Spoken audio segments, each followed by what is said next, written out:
বামপন্থাকে সমর্থন করা বলতে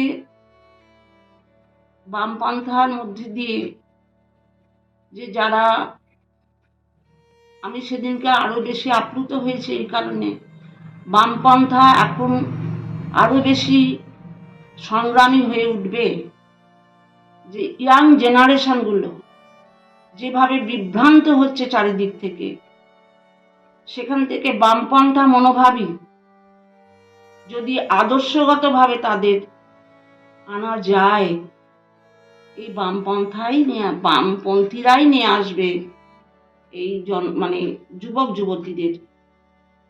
সেই জন্যেই আমার এই আন্দোলন, বা যদিও শূন্য, কিন্তু আন্দোলন কখনো শূন্য হয় না। আন্দোলন, একজন আন্দোলন করলেও সেই আন্দোলন যদি সঠিক হয়, সে শূন্য থেকে শূন্যর পেছনেও সংখ্যা গড়তে বেশি সময় লাগে না। শূন্য দিয়েই তো শুরু হয়। শূন্য মানেই যে একদম শূন্য তা নয়, শূন্য থেকেই শুরু। শূন্যটাকে কখনোই মানে অমর্যাদা করা যায় না, শূন্যকে বেশি মর্যাদা দিতে হয়। এখনো তো শূন্য নিয়েই আলোচনা হয়।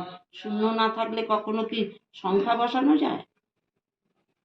যুবক সম্প্রদায়, যুবতী সম্প্রদায় যদি উদ্বেলিত হয়, আন্দোলিত হয়, নিশ্চয়ই সমাজ পরিবর্তন আসবেই আসবে।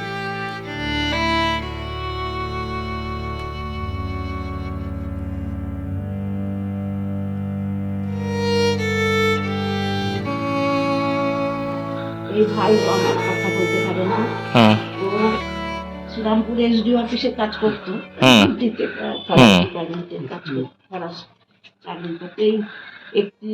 এই 31শে সেপ্টেম্বর রিটায়ার করলো এই বছরে। আচ্ছা।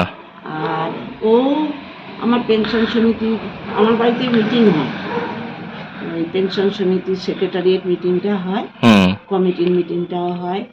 সেখানে চাটা করে দিলে ও ওর ঘরে বসেই করি, কারণ আমার ঘরে দিদি অসুস্থ বলে